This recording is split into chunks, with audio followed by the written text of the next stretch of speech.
Hello everyone and welcome back to Soulful Artist. Today it's raining here today where I live, and I really wanted to just talk a little bit about emotions and creation and how emotions can actually fuel whatever it is that you're creating. I think that a lot of people that are creative do use their emotions even if they don't realize it.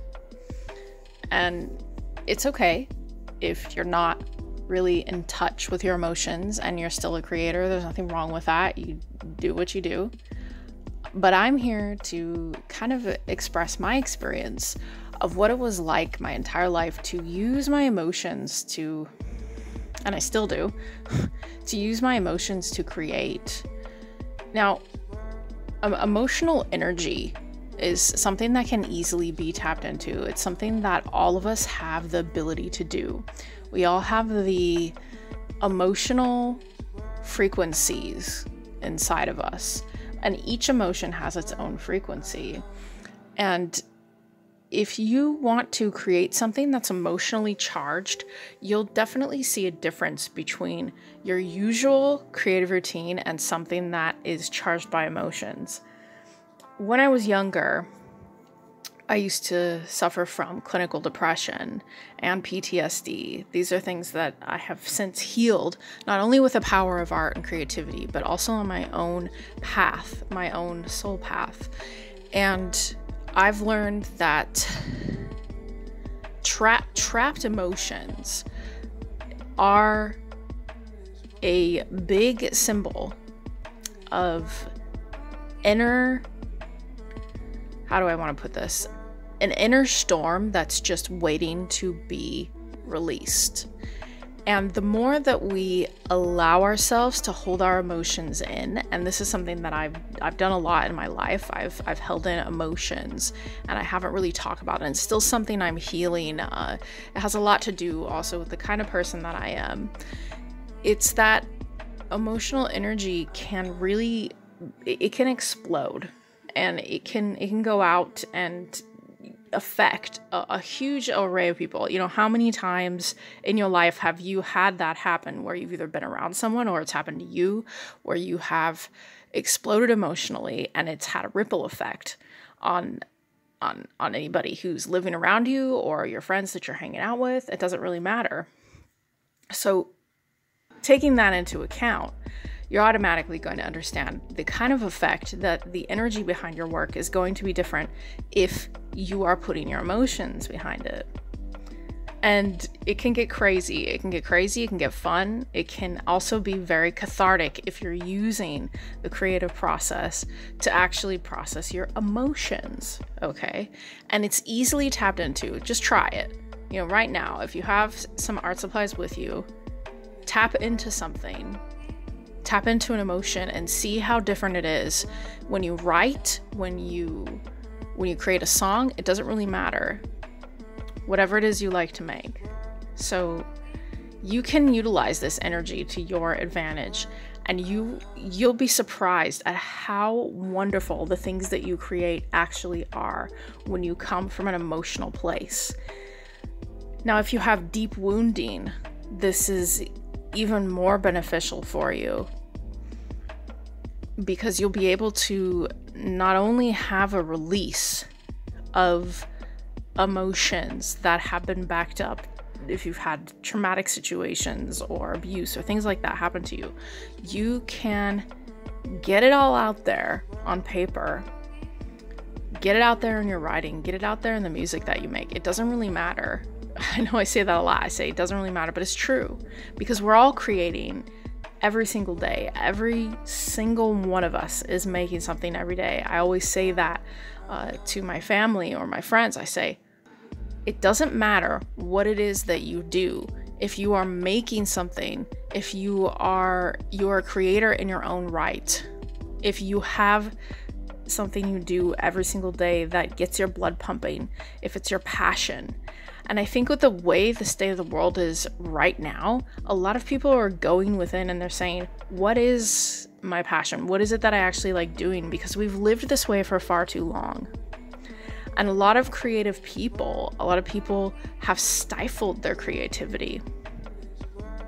I've known people who have completely given up on this part of themselves. They have said, no, this is more important for me. I have to have my job. I have to have my picket fence. I have to have this, because they've been programmed to think that. Everybody has been taught that. We've been taught that that is happiness. Now, I'm not trying to diss on people who want those things. There's nothing wrong with that.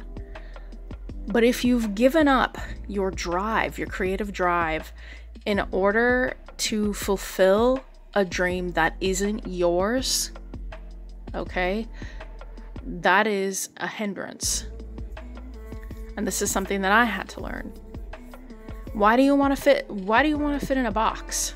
You know, it's the same for the entertainment industry. I always say that so many creative people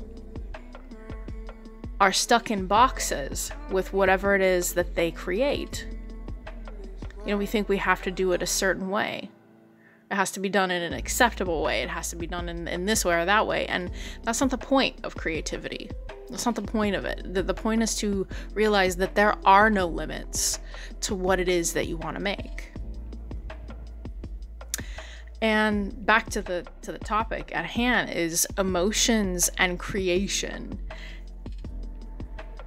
Think about your most favorite shows, your most favorite artists.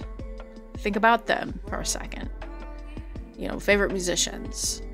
Something about their work has touched you on some level. On some level, a lyric, a piece of art, a poem, a book, a character from a show that someone has written up. You know, all of these things are inspiring you, but on some level you have emotionally connected with something in that person's work. So emotions also create connection between you, your art, and the people who are looking at your creations as well.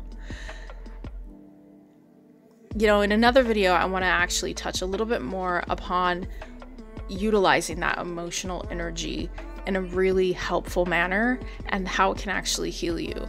This is something that I think a lot of people, especially right now, there's a lot of people waking up to their abilities that they have they've been stamped down.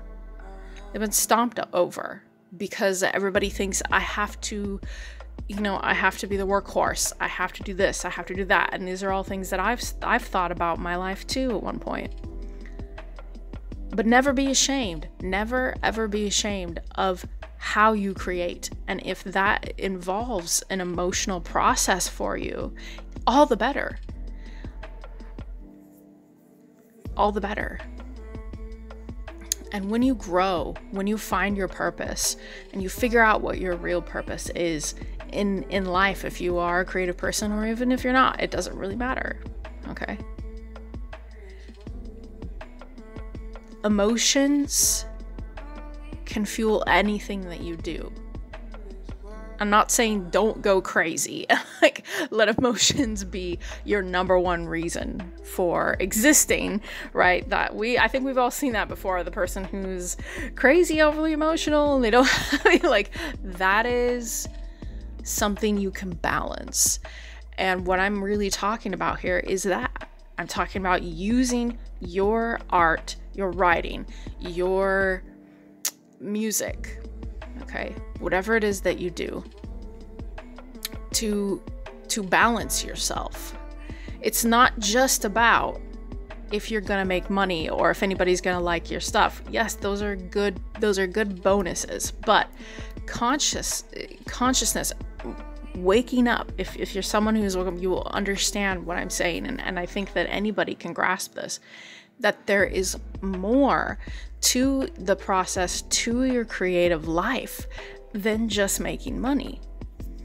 And while that is important, your message of whatever it is in your art or whatever it is in your music, whatever that is, will be more authentic and more you if you just allow yourself to create how you see fit.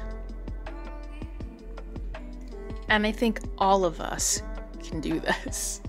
You know, it's not hard. And if you find it hard to make something, if you find it hard, there was a time in my life, and I'll go ahead and tell this little story, where I was so unsure of my style and so unsure of what I created that I would jump between styles. And I think that it's good to practice. It's good to figure out who your inspirations are, and I will do another video on that, on my inspirations, what truly inspires me. But if you spend too much time, instead of channeling your experiences and your hardships and your joys into your art, and you spend too much time focusing on technique, I think that a lot of artists miss that. You know, they miss that little click that says, oh, this is where it relates to my life. And for a time in my life, I did do that. I did spend way too much time studying technique and everybody else, and doing this and doing that, and thinking, where's my style? Where is my style? I hear this a lot from artists. What is my style? And here's the truth. Here's the pure, unadulterated truth here, is that your style is whatever you want it to be, and what has inspired you and includes your emotions, your experiences, whatever it is. This is a part of what you create. And that's the truth, at least from what I've experienced. So emotions are just as much of a valid source of energy, and you'll be able to tell how much emotion a person put into their work through their dedication of whatever it is they're doing. You know, you'll be able to see it in certain pieces, and you'll be able to tell when one is just technique or a song is just all technique and no substance. There is so much beauty in the process, in the cathartic process of art, that you can really discover some great artists that have done this and have utilized this. All right, that's my video for today, everybody. So stay tuned. I'm gonna be starting a schedule. Hopefully I'll have these out more regularly. I'm getting in the flow of what it is that I want to make. Until that time, you can come check out my art on thesoulful.artist.com. I also have a blog there. You can see some of my work. You can find me on Instagram. I'm all over the interwebs, so you can find me. All right, take care of yourself and have a great day.